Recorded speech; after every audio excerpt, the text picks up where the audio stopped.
Okay, well, we will kick it off and get started today. I see we're right up on 11 o'clock. Jason Phillips, I don't know you, but I'm loving that hat. So welcome today to our broker recharge. We are absolutely thrilled to have NAR Legal Counsel here with us. Okay, we've been practicing her name, so I've got to use this at least once. So thank you for joining us, Deanne Reimarowitz. Ooh. Okay, so we're going to be talking about legal issues and risk management and all the things that you brokers need to keep yourselves and your realtors all sorted out. And I'm going to turn it over to Stephen Ligon, who's our Oakmar board president this year, and he's got a few words to say. This was his pet project, so you're on his call of the year. So thank you so much for joining us, and I'm going to turn it over to you, Stephen. Thank you. Yes, thank you, Helen, and thank you all for joining us today. And thank you to Deanne for contributing to our organization today. And this did start a few weeks ago, I guess. I was having a conversation with Helen about some things that we could do specifically for our brokers to bring a little more value to our membership and what things we need to talk about that, we don't necessarily talk about a lot. So that's where this came from. And I kind of nerded out on that phone call with Helen talking about risk management and dorky things like that. And that's where we got this though. And then Helen actually sent me an article from Realtor Magazine that had a really interesting stuff in it. I think it was probably the last magazine we got actually that had a really good article on this subject. So we're going to talk about all these cool things. So I'm going to give you a little bit of information about Deanne before we start. And I'm going to say her name too, because I asked how to pronounce it and I'm going to get it right. So Deanne Reimarowitz joined NAR as Associate Counsel in July 2019. She focuses on NAR's insurance program. They're developing risk management resources and general corporate law. Prior to joining NAR, Deanne served as General Counsel for the Greater Las Vegas Association of Realtors from 2005 to 2013. While she was there, she acted as a panel counsel in more than 400 professional standards hearings. That's a lot. And created risk management courses and tools to help guide the association's members through the mortgage crisis, foreclosures, and short sales. And that is a hairy subject to be in. Deanne also previously served as counsel to the Nevada Real Estate Division as a Deputy Attorney General. She has an extensive background in transactional and administrative law, focusing on corporate, insurance, and mining tax law, as well as marketing and publishing. She received her law degree from Drake Law School and graduated summa cum laude from Drake University with a BA in Broadcast News and International Relations. She's a member of the State Bar of Nevada and is admitted to practice before the Ninth Circuit Court of Appeals and the U.S. Supreme Court. She's also a certified Toastmaster and a member of the Semester at Sea Alumni Association. So with that, I will turn it over to Deanne.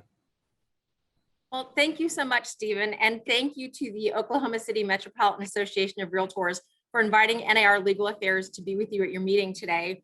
And as Stephen mentioned, I have a special place in my heart for local realtor associations, having been counsel to one for several years. I'm going to go ahead and share my screen. I have a presentation for you today. Let's get that going. Get the slides up. All right. Helen, can you give me a thumbs up if you can see that? Perfect. Thank you so much. All right.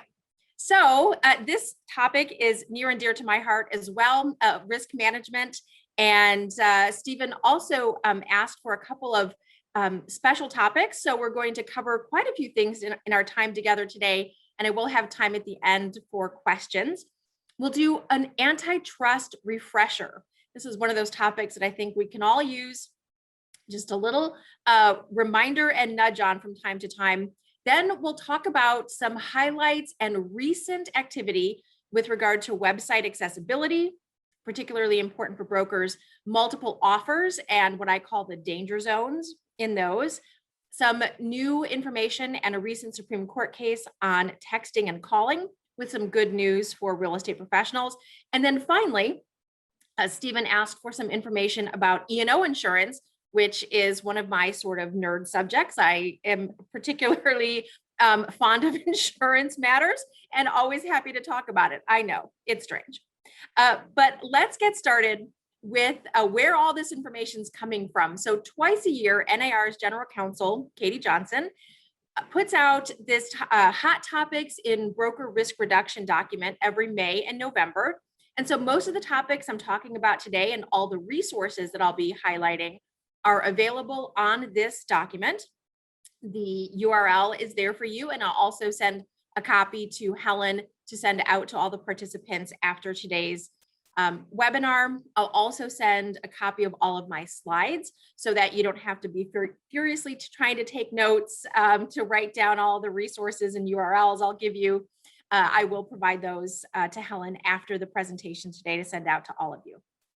Okay, so let's get started with antitrust. This is one of those topics that some people really enjoy, other people, it just kind of puts a chill in their veins. So why do we need to care about antitrust laws? Well, the private and government enforcement action, as well as civil and criminal penalties, can really add up, meaning there are treble damages. That means 3 times damages plus attorney's fees. And these can really mount up.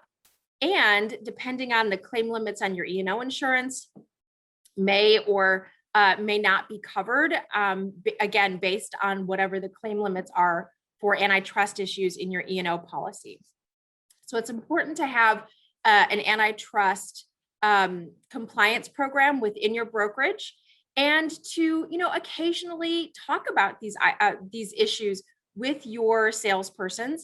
And I've got a few resources at the end that are great for an office meeting and just having that refresher with your salespersons. So of course, the foundation of the antitrust law is more than 100 years old, from the Sherman Act originating in 1890, which has pretty broad terms that every contract, combination in the form of trust or otherwise, or conspiracy in restraint of trade is illegal. So that's the foundation of everything we're talking about. And to make things a little bit more interesting today, I thought I would do kind of a pop quiz. So I've got 3 questions for you. So get ready to start answering these questions. I'm not going to put you on the spot and ask you to put it in the chat, but just, let's read along with the questions and come up with your own answer. All right. So the question is, you belong to the North Shore Swells Club, an exclusive group of brokers who sell all $1 million homes. Once a month, you meet to discuss how to market these homes better. Can the members of that group agree to offer each other a higher commission split than they offer to other brokers? So some of you might be thinking, well, yeah, of course, because that's a conspiracy. It involves our competition. Others might be thinking, we're not calling out any one particular broker. We're not calling out any one particular brokerage model. So that might be okay. So whichever side you're landing on, just go with your first impression. And here's the answer. No, that is considered price fixing. So in that situation, which by the way, this question is based on a real live case that happened back in the 70s, you should consider leaving that group if that's how they do business at their monthly meetings, or at least drop out of the group, or the group should consider disbanding altogether. Again, if that's something that they do regularly, is get together and talk about, beyond, marketing avenues, to talk about how they can sort of conspire together. All right, next question. If a multiple listing service creates its own real estate listing website, a newspaper, or a magazine for its participants to publish their listings, this could be considered an antitrust violation. True or false? Now, the issues here are, well, it involves the MLS. It's exclusive to just members of the MLS and their listings. So yeah, that might be problematic. All right, have your answers? Whoops, did I go too fast? Oh, that's not the right answer. The answer is no. I think I have my slides in the wrong order. The answer is no, that's not actually a violation of the Antitrust Act. Okay, so here is, now some of you might have seen this answer already. A group boycott is allowed under the following conditions. So a group of brokers getting together and boycotting something is allowed if the boycotted firm is not a member of NAR, the boycotted firm advertises its flat rate commission structure. Everybody agrees that this firm is just too aggressive and unprofessional, and nobody wants to do business with them because of that. Or D, none of the above. The answer is D, none of the above. There are no conditions under which a group of brokers may agree not to do business with another firm under the antitrust law, regardless of how bad of an actor you think that firm might be. So those are some, kind of interesting questions to kick us off with our discussion about antitrust. And here are some quick tips for you to protect yourself from antitrust allegations. First of all, make decisions on your own. Make them, unilateral and independent business decisions, not in conjunction with any other broker, because other brokers are your competitors. Even if you're friends, the antitrust law sees you as competitors.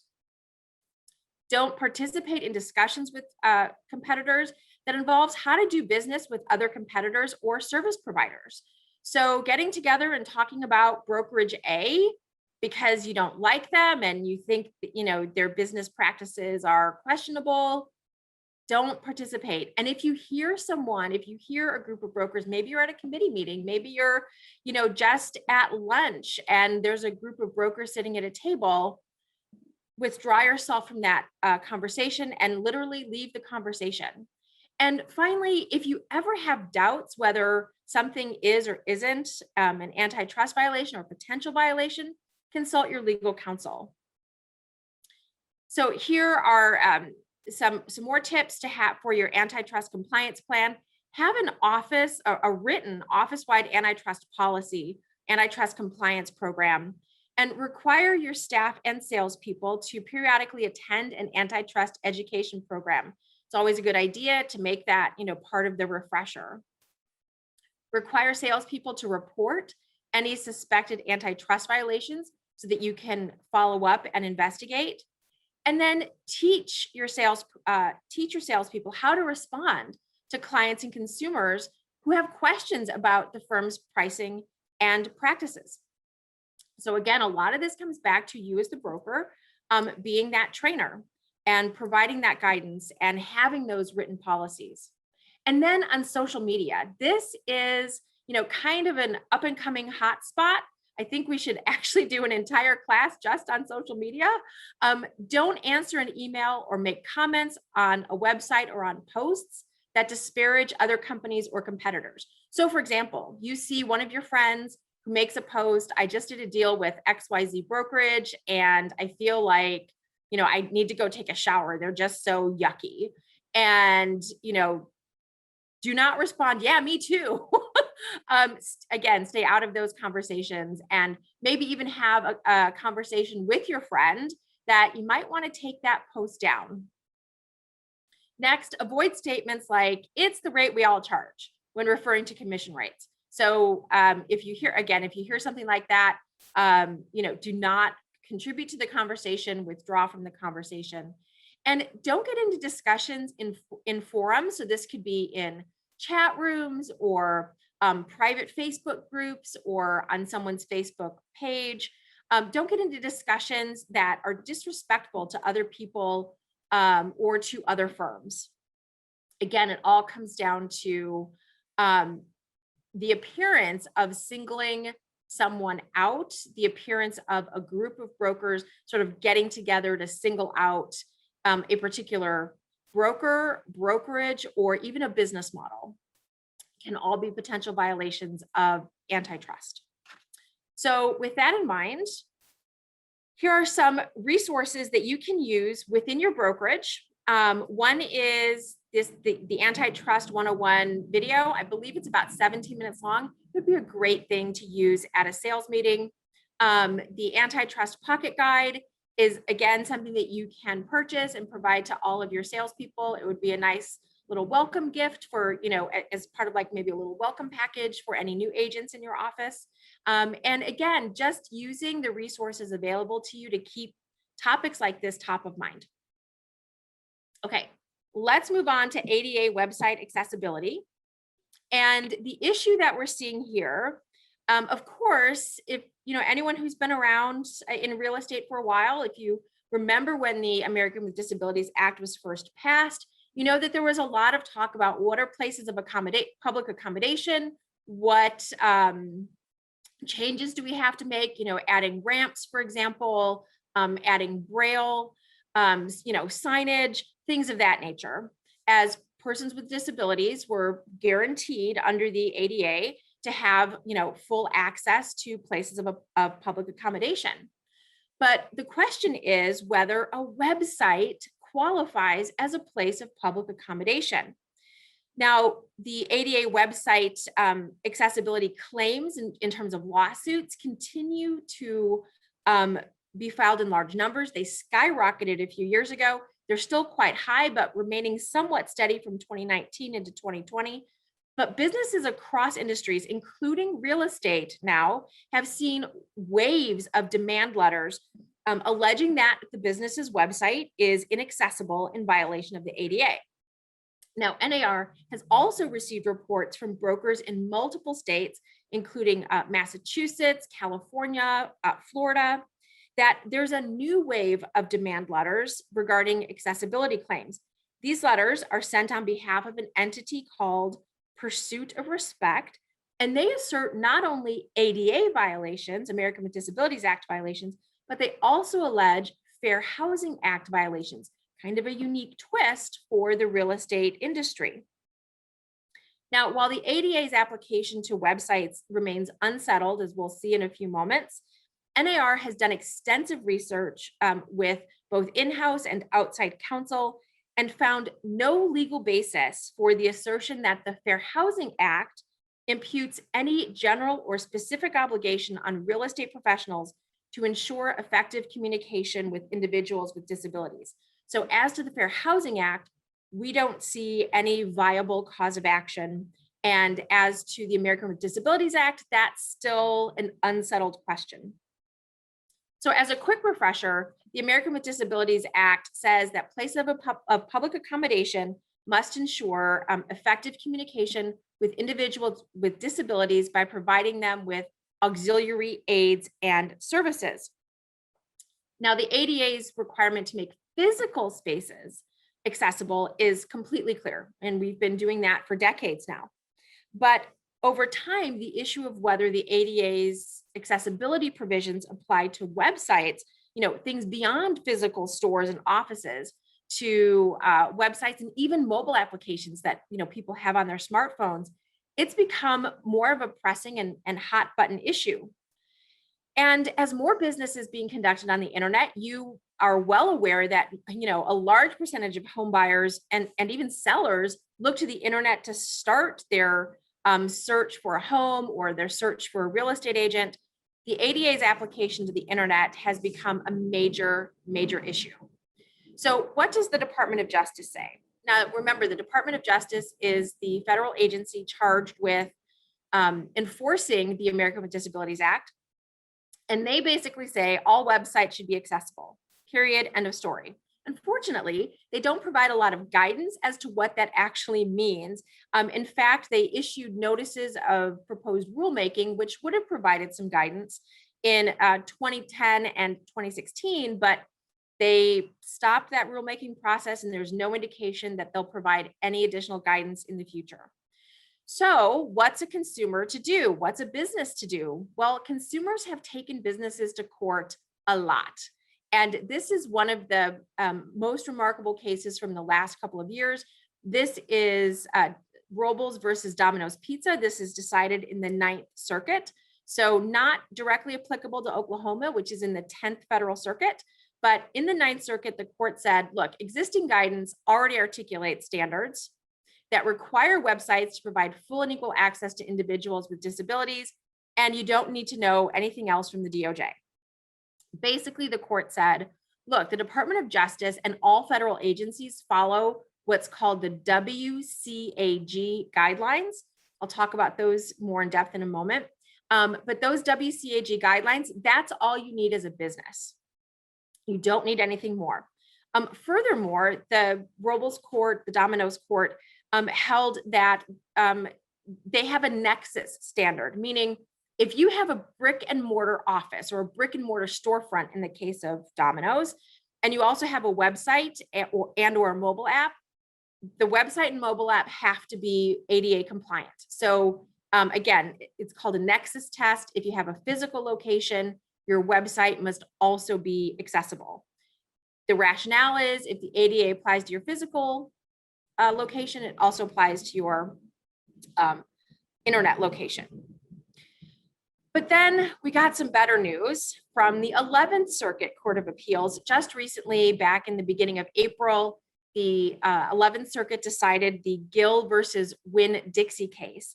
And this court, completely aware of what the 9th Circuit said websites are not places of public accommodation under the ADA.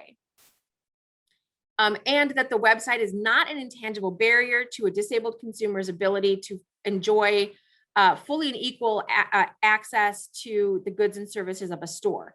In this case, they couldn't order groceries online, or if they placed the order, they still had to go to the store to pick it up. So the court did not see the same sort of nexus as the 9th Circuit did. What's also interesting is that the court thought it was unambiguous and clear that the ADA does not apply to intangible spaces. They said that the ADA lists specific instances of places of public accommodation, and all of those are physical spaces, not intangible spaces. So in other words, the 11th Circuit has limited the ADA to physical spaces. But now we have what we call a circuit split. So other circuits have decided on either side, either the nexus test with the 9th Circuit or more along the lines of the Winn-Dixie decision. So we have hope that we may actually see the US Supreme Court weigh in on this issue, which would really help to resolve these issues for businesses, including you as a real estate broker. But it also, in the meantime, leads to a lot of confusion, like what does an accessible website actually look like? What guidelines, what standards should you be using right now today to help protect against, any potential ADA website accessibility claim? Well, as I mentioned before, we have the WCAG guidelines, and this stands for Web Content Accessibility Guidelines. It's an international standard, which were developed. The most recent ones, the 2.1 AA, are from June 2018. And it addresses the accessibility of websites and mobile applications. And although the Department of Justice has not expressly stated if your website complies with WCAG, you also comply with ADA, the inference is there because their website uses these standards. And as I mentioned, all federal agencies use these. And so they've been, sort of held as de facto standards for website accessibility. So what is this, again, what does all of this mean? Essentially, websites need to be programmed in a way that people with disabilities can access the information. So for example, a blind person would use a screen reader. So the website needs to be compatible with a screen reader, including alternative text for images that describe the image, properly labeled form fields so that the blind person can tell where they need to click, keyboard only access for someone who can't use a mouse, and audio descriptions for videos. And it includes things like being able to resize the text if someone has low vision, captions for audio content. So if someone's deaf or hard of hearing, they can actually, understand what's happening in the video. And mobility, that keyboard access only again, and people with epilepsy can actually be triggered by flashing content. So, you might think it's a great idea to have a flashing GIF or, some kind of banner on your website that has flashing content, but that can actually violate the WCAG standards and not provide full access to an individual with epilepsy. So what are you to do? As you sit here today, there are a few things that you can do to assess your website and create a plan to address any accessibility issues. Now, you may need to consult a website accessibility expert to help create your plan and really find, where your website is not compliant with WCAG. And some courts have actually held having a plan and then, implementing the plan, because it may take time, but just having that plan can actually work in your favor if you were to be cited for or had a complaint filed against you for ADA website accessibility. Next, talk to your website provider. Go back and look at your website agreements and see if accessibility is mentioned in there. And if not, talk to your website provider about how they are implementing WCAG standards on your website, and ask for an indemnification clause. See if there's one in there. In other words, if you were to be sued for accessibility issues, the vendor would provide indemnification for that. And one thing you can do really easily, like literally today, call up your web person and say, hey, add an accessibility statement to my web page. You can go to nar.realtor.com/accessibility. That's NAR's accessibility statement. Literally copy it, paste it, and it provides individuals with disabilities alternative ways to access the content on your website, including calling a customer service representative, someone at your office, to walk the person through the website and address their needs. Some more tips. Already went through those. NAR's resources include a Realtor Magazine article. We have a couple of Window to the Law videos on this as well. So they provide additional information for you as a broker. And again, all of these links will be live links in the PDF that I'll provide after today's presentation. Okay, I'm just going to take a quick sip of water. And before we talk about a really fun topic, I enjoy it, multiple offers. So what's the issue here? If you haven't heard, it's a pretty crazy market out there, and you know better than anyone what's happening in your market and on the ground. And NAR, receives reports, anecdotes. I've talked to members of the risk management committee, and brokers across the country are seeing multiple offers within hours, sometimes, of a listing. One broker had about 60 offers in less than a day, and it's becoming a real issue. Presenting those, staying objective, and helping the sellers, kind of navigate through all of these issues.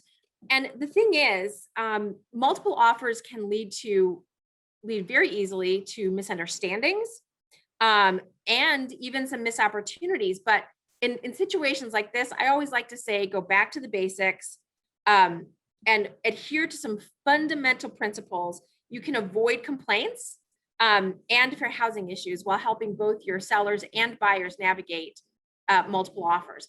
And, talking about complaints, one of the biggest sources of complaints is really just professionalism, right?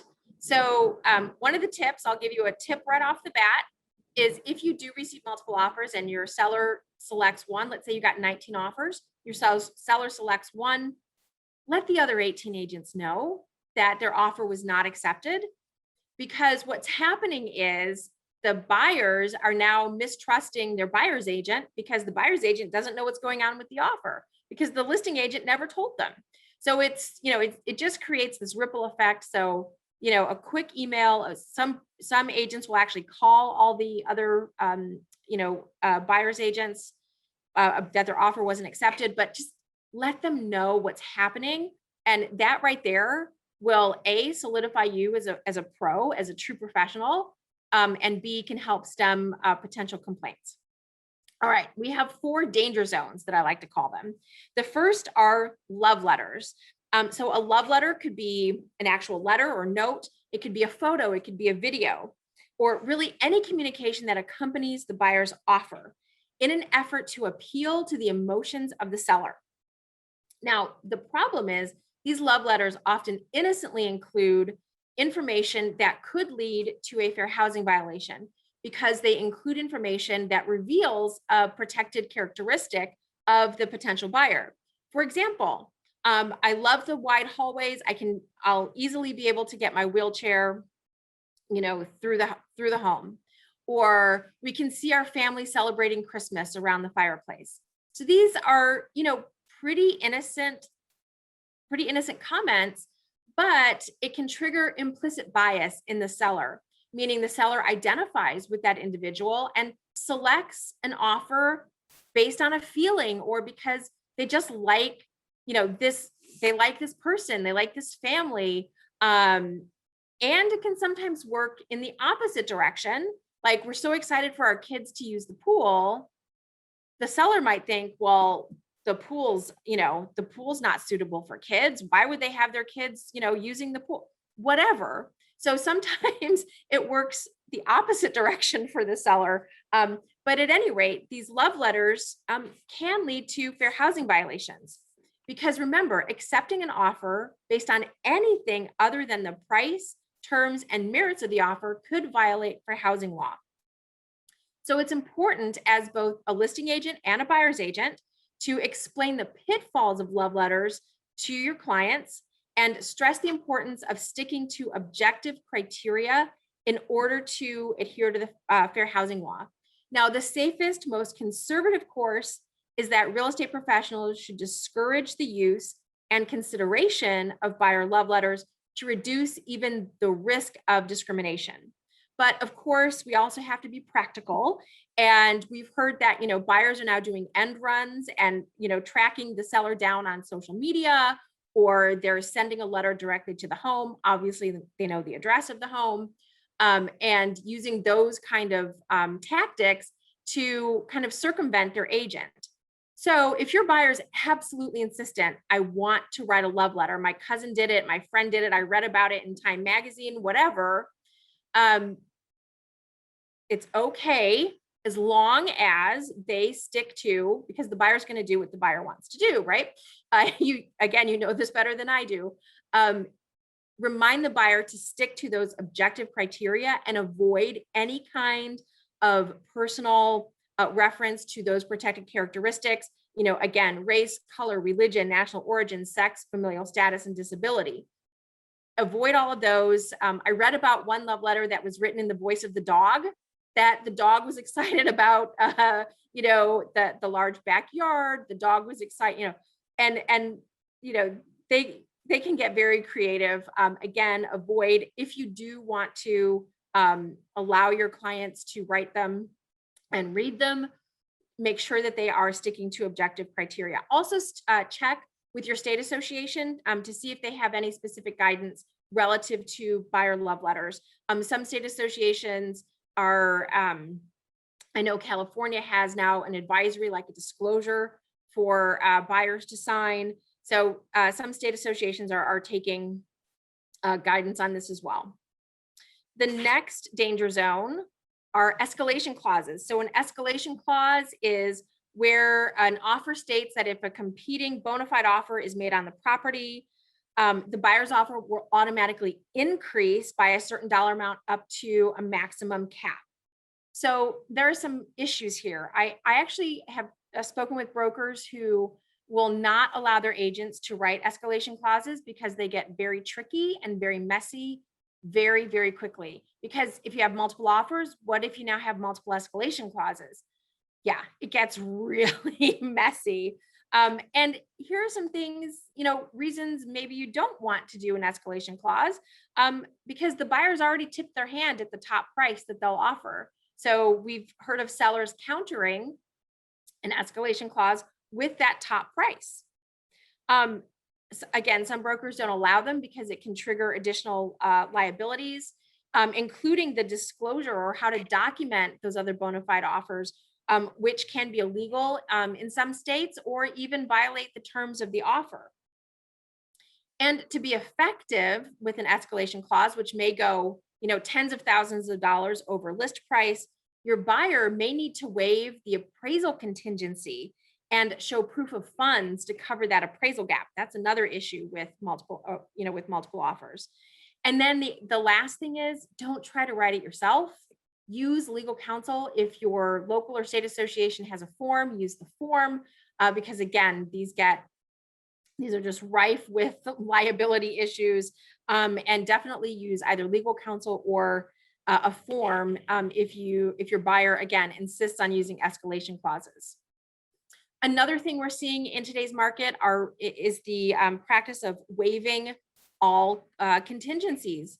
Buyers believe this may make their offer more attractive, so they're waiving everything from inspections to appraisals. So again, in this instance, what can you do to protect yourself from potential liability? First, be aware of what's not waivable. There may be certain things like, for example, the lead-based paint disclosure is not waivable. If your state has specific mandates, for example, maybe there's an HOA document requirement in your state. Anything that is mandated and not waivable, just make sure those are not being waived. Again, be aware that sellers may ask for proof of funds to cover an appraisal gap. And use an appraisal addendum if you have one available to you. Remember that your duties owed under state law or a duty to disclose material facts, your duties under the Code of Ethics are not waivable. Those are still in play. And another idea is to work with your legal counsel to actually create an addendum that the buyer would sign that acknowledges that the buyer, not the brokers, not the seller, not the agents, the buyer alone is responsible for verification, walkthroughs, and professional inspections to confirm that the property is satisfactory and meets their needs. Putting it in writing, we recommend that you get inspections. You are, that knowing waiver of your advice, because the last thing you want is 6 months or a year from now, the buyer saying, hey, the roof's caving in. Why didn't you tell me to get a roof inspection? You're the professional. You should have known, right? Can you see this happening? So again, getting something in writing, getting the buyer to sign it doesn't stop the buyer from filing a lawsuit, but it can protect you and provide a defense that the buyer knew that they had the option to have all these inspections and they knowingly waived that option. The last danger zone to talk about with multiple offers are rent backs. Again, this is something that isn't necessarily new. It happens pretty frequently when the seller needs just a couple more days to vacate the property. It might even be written into the sales agreement that the seller has 3 days or whatever, to vacate the property after closing. But what we're seeing now are buyers offering longer rent back provisions. Again, to entice the seller. Maybe the seller sold the home so quickly they don't have any place to move to yet. So a few things to keep in mind here. The risk of loss. So risk of loss is who's responsible if a tree falls on the roof, right? So risk of loss typically shifts from the seller to the buyer at the time of closing, meaning the buyer would be responsible for those types of losses. So make sure that insurance comes into play. The buyer needs to have homeowners coverage. The seller should also contact their insurance agent, let the agent know that they want to convert their homeowner policy to a renter policy. So at least the seller's possessions are covered. How many days will the rent back be? In general, the longer the rent back, the higher the possibility you might need a separate agreement. Definitely get everything in writing, whether it's 3 days or 13 days, put it in writing. Is an addendum to the purchase agreement enough, or do you need a separate agreement? How much rent will the seller pay? Is there going to be a security deposit required? Again, the longer the rent back, you might want to think about a security deposit in case, a cabinet door gets ripped off or a mirror door gets broken. Can the buyer or the buyer's contractors have access to the property? See, think through all of the things that can happen and get it in writing. The buyer should also speak with their lender and the home warranty company. There may be time limits on how long a rent back can be. Remember, if they're purchasing it as a primary residence, and now they're becoming essentially a landlord for some period of time, does that affect their mortgage or their home warranty? And verify if any state landlord tenant provisions would apply to this arrangement. Again, the longer it goes, the more issues potentially there could be. I've personally, as a seller, twice benefited from a rent back provision to help me, just have time to move. We put everything in writing and everything was fine. But lots of potential issues here, as you can see, for liability. All right, some risk reduction tips when you're talking about multiple offers. Discuss the potential multiple offers at the listing interview. You are the expert in your local market. You're already talking to your client about the market. Definitely talk about multiple offers and get the seller's direction for how the seller wants to handle it, including whether to disclose the existence of other offers. Be familiar with your state laws in terms of duties owed to your clients, timeframes for presenting offers, and what may be disclosed in a multiple offer situation. Remember the Realtor Code of Ethics, Article 1, duty to treat your obligation to your client as primary, but you still have a duty to treat all parties honestly. And that can come into that professionalism that I talked about earlier. Keep in mind that a poorly drafted love letter can trigger fair housing violations, and discuss the pros and cons of escalation clauses with your buyers. Lots of resources at NAR on multiple offers, including a buyer and seller's guide to multiple offer negotiations. It's actually a Word document. You can download it. Feel free to brand it with your brokerage information and provide that as a discussion and a tool and a starting point to have this discussion with both your sellers and your buyers to help negotiate multiple offer situations. All right, we have a few minutes left. I'm going to go kind of quickly through this next one. And this is the TCPA. TCPA stands for Telephone Consumer Protection Act. The issue here is that telephone text marketing with your cell phone to a consumer cell phone has been a huge issue. Brokerages have been sued all over the country. It is literally one of the fastest growing areas of litigation or TCPA lawsuits because the TCPA prohibits anyone from calling or texting a phone using an automated telephone dialing system unless consent is provided. So again, lots of complaints, over 3,000 complaints. That's almost, what is that, like 10 complaints a day? Is that 10? Yeah, that's like 10 complaints a day are filed on TCPA issues against businesses in 2020. $1,500 per violation. So that could be per text. It could be per contact, per person. So a lot of these are class action lawsuits, and the average settlement can be quite steep. So again, telephone text marketing, you may not initiate any telephone call or text using an ATDS. Again, that's an automated telephone dialing system unless prior written consent, express written consent is obtained. And then with landlines, you may not initiate an artificial voice or pre-recorded call unless prior express written consent is obtained. So the issue is, what is an automated telephone dialing system? Does a text marketing program or sending a marketing text from your phone to a client's phone, does that constitute a violation of the TCPA? This was a hotly litigated issue. And just a few weeks ago in early April, we actually received good news from the US Supreme Court, in this case, Facebook versus Duguid. And essentially the court said that only devices that have the capacity to store or dial actually using a random or sequential number generator are covered under the TCPA. This is good news because in essence, they overturned a Ninth Circuit. There's the Ninth Circuit again. That's the same court from the Domino's case. The Ninth Circuit trend of federal case law that interpreted the ADTS as any device able to store or dial lists of numbers. So a group text would be considered an ADTS under prior case decisions. So this is really good news. So an ADTS is limited to a device that actually uses a random number generator. In other words, not your cell phone, not your contact list. But I do want to point out very clearly that the do not call provisions are not affected by this case.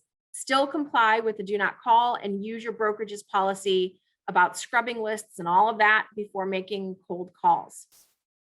I love this quote from Justice Sotomayor, that expanding the definition of an auto dialer to encompass any equipment that merely stores or dial telephone numbers takes a chainsaw to these nuanced problems when Congress meant to use a scalpel.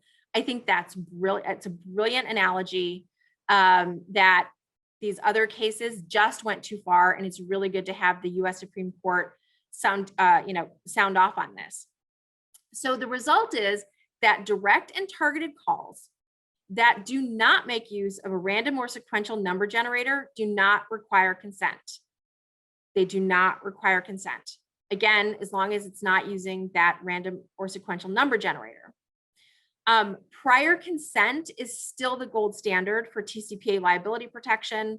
So it's a great idea on your website, for example, if you have an opt-in form, or on any of your forms where you're interacting with consumers, to have that check off where they're actually opting in to receive texts and calls from you. Couple of issues that might still pop up in future litigation. The Supreme Court did not define capacity or use, and it may leave room for future litigation.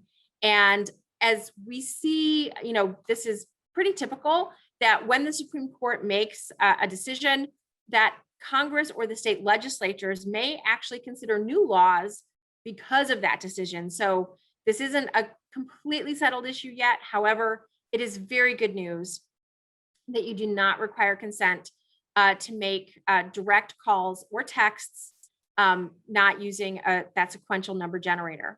We have this handy downloadable card. I have a link to it on the next slide, that you can use with your salespersons. You can print it off, give it to your agents.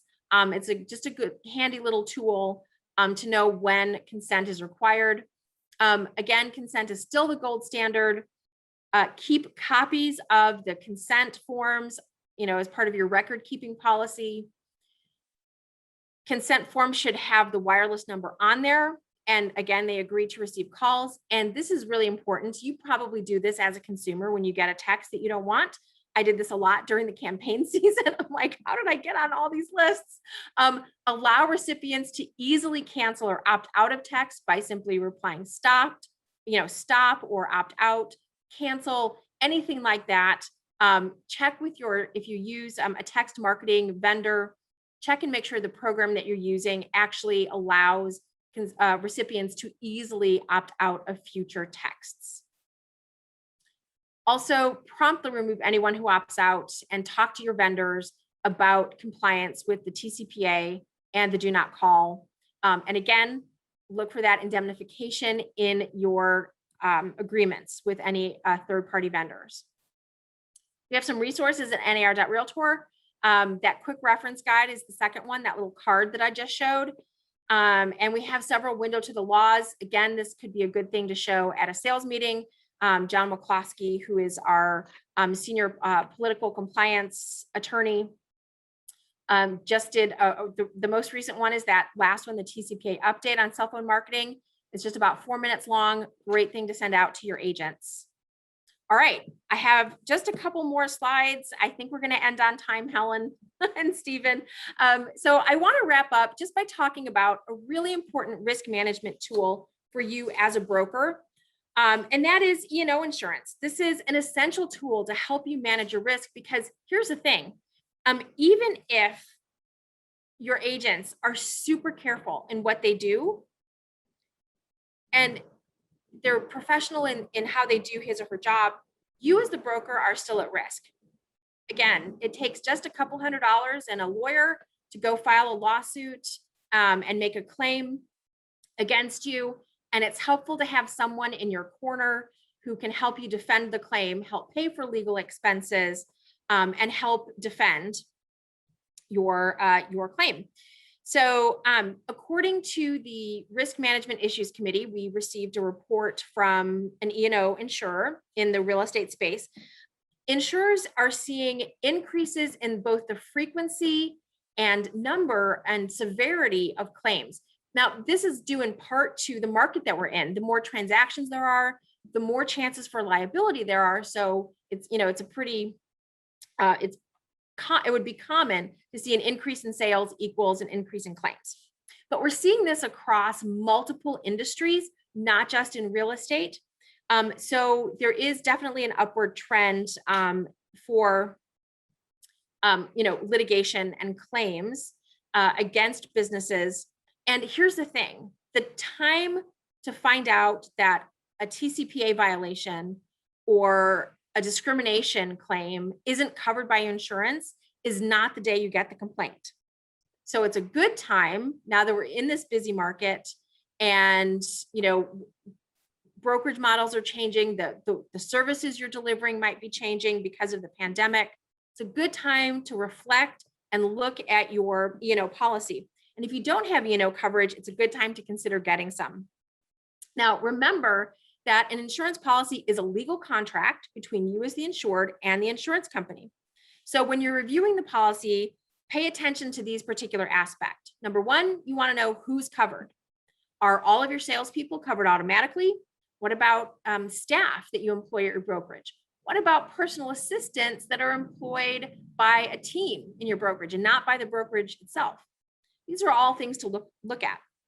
What does the insurance company consider to be a claim? Is it receiving a demand letter? It could be just the potential threat. So a buyer walks out of your office and says, "I'll see you in court." If that's a viable threat, that may need to be reported to the insurance company. And then look at what's covered. What acts, what incidents would you be covered for if a complaint or a demand letter were filed against you? Just as important is what's not covered. So again, read that fine print in the exclusions. In most cases, you'll find that illegal activities like fraud and criminal acts are not covered. Of course, we would expect that. But some policies, now these policy forms vary widely across insurers. Some policies may not cover things like fair housing discrimination, earnest money errors, environmental issues, lockbox damage, bodily injury like a slip and fall at an open house, and even cyber liability. But the good news is there may be riders or endorsements available to cover those items. So really take a look at what you're doing in your business. If your business has changed, advise your agent of any changes. Maybe you added property management to your list of services. Maybe you did a lot of virtual home tours last year in the pandemic and you're continuing that. Make sure those things are covered. Be familiar with any kind of pre-litigation assessments or advice that your insurer offers. For example, some cyber liability carriers may offer to do an audit of your document retention or your security protocols for your website. Take advantage of all those programs. Report claims and potential claims promptly, because this is a very clear area where an insurer may deny coverage. Is if you delay in reporting it, they may in fact end up, not covering your claim. So make sure you report that promptly. And most insurers have all kinds of webinars, training modules, resources, tips, newsletters that they're putting out there because it's in their best interest to avoid claims as well. So take advantage of all that and use those training tools with your salespersons. So we have some NAR resources on point. I wanted to point out the tips for managing risk and reputation bundle. There's a great, it's a social 101 do's and don'ts for social media. That might be of interest to you and your brokerage. And then I pointed out NAR's realtor benefits partner for E&O coverage is Victor Insurance Managers. And we also have a special cyber policy partner that has a very unique program that covers specific losses for the real estate profession, including third-party losses, meaning your client's money if your client is victim of wire fraud. I also wanted to point out that Oklahoma Realtors partner for E&O coverage is Pearl Insurance, and the link is there to the Oklahoma Realtors webpage that then links over to Pearl Insurance. Wow, okay, we covered a lot. I'm going to stop sharing my screen, and I want to check in with Helen to see if we have any questions. You do. This is great. Okay, so let's get some questions going here. And I just want to, tell our Oakmar brokers that we purchase additional insurance through NAR each year through the Aon risk, and we have additional coverage for the association. So it's not bad. Recommend it. Okay, so let me work down the list of questions. One of them is, can a seller refuse to allow any agents from a specific brokerage to show their listed home? So that would be a direction of the seller. Typically, the guidance typically is, and I would check with your real estate commission as well, but typically, you are duty bound to follow all lawful instructions of your client. So in this particular instance, my question would be, is that a lawful instruction? Because it could have antitrust issues, potentially some fair housing issues, depending on a range of factors. So generally speaking, I would recommend against, disallowing brokers from a particular or agents from a particular brokerage from showing a home. That's, I think, a danger zone. Let's put it that way. It's definitely a danger zone. I would check with your state legal hotline. I would check to see if the real estate commission has guidance on that. Again, the question there is that a lawful instruction from your seller? That's right. And I'm glad you said that, because the state association does have a legal helpline. So I just want to remind everyone of that if they weren't aware of it. We had another question about a seller who has passed away and the family is trying to keep the earnest money. Oh, interesting. So in that situation, I would look to the terms of the contract. I'm assuming you're an escrow, so there's a sales contract or purchase agreement in place, and see what the terms are in terms of assignment. If the contract is void, if the seller passes away, or if the contract literally passes to the heirs. There may be some probate court questions in there too. I'm not familiar with Oklahoma probate law. But I think that's a great contract question that should, in theory, be answered by the terms of the agreement. Okay.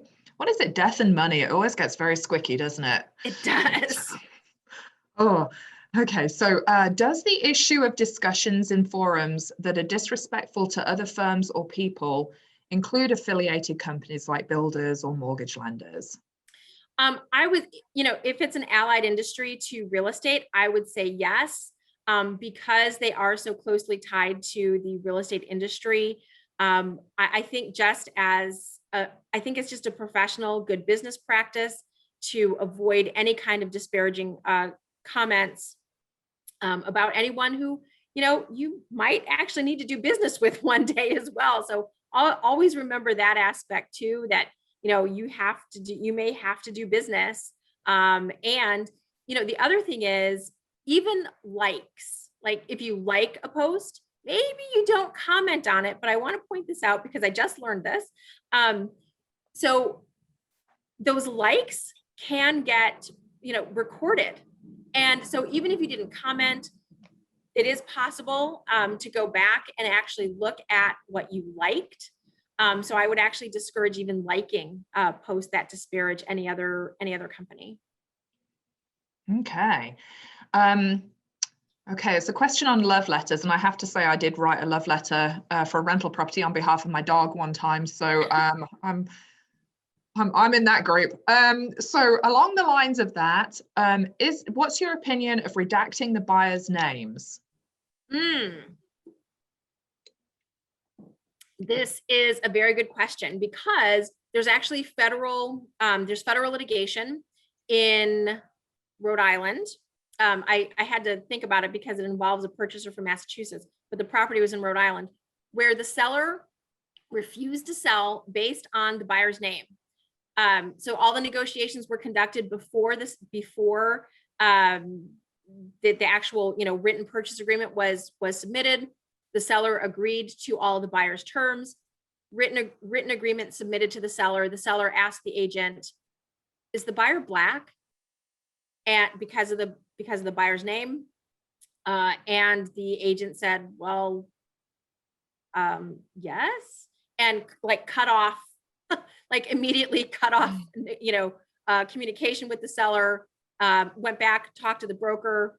They, released the listing agreement, released the seller, and actually reported the seller, and the buyer filed a federal lawsuit in federal court. So I have heard of that. I have heard of that, tactic or that strategy of redacting the buyer's name. I don't know that we're there yet. That is, a recommended practice across the board. However, unless there's something contrary in state law that you have to have the buyer's name on the offer for it to be a valid negotiation before the negotiations are settled and the contract is signed. If the buyer has any concern about that, I don't see anything wrong with redacting those. Okay, thank you. And I know people do this all the time, but do you feel like it's a potential problem for brokers to recommend or refer vendors to each other? And I know people do it in a friendly way, but do you ever see that as a problem? So there have been some, litigation situations where, based on a referral or a recommendation, the broker actually got pulled into the litigation. So it's not far-fetched that a broker could get pulled in. So the general kind of recommendation is, if you are going to refer, clients or anyone to any kind of vendor, to provide at least 3, and let the client make their own decision as to who they're going to use.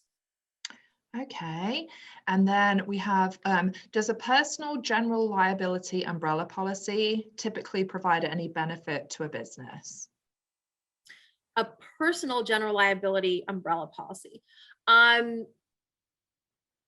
would look to the terms of that policy, as it is an agreement. But if it's personal in nature and only covers the individual, I suppose if the individual were personally sued and not the business, it could benefit the individual. But I think it might be a stretch for a personal policy to cover a business. Okay, and then I think we have one more. Is there a time frame for a buyer seller to respond to an addendum on an appraisal? For example, if a price change is needed because the house didn't appraise. I think that is a very good question, and something that could be addressed in the sales agreement, or, for example, an appraisal addendum. Again, look to the terms of your agreement. And if it's not in there, I think it's a good idea to start, adding language like that, understanding you have no control over how quickly the appraiser does his or her job. But it seems reasonable to put a reasonable time frame in there, and hopefully that would be covered by the appraisal addendum. Okay, and I think that's the end of our questions. We've got a couple of things. We're referring out to the state legal helpline. That is super helpful to people, and definitely has that local flavor to it. So, well, thank you so much, Deanne. This has been really, really helpful. A lot of great information, and I know you said you're going to send the slides over, so I will make sure we get that out to everybody. And get those links, because it's a real challenge to make sure you've got all the nuts and bolts of your business done, as well as wrangling your realtors. It's like 2 full-time jobs right there, right? So exactly. Yeah. So we really appreciate you being here today and sharing this all with us. My pleasure. Thank you, Helen, and thank you, everybody.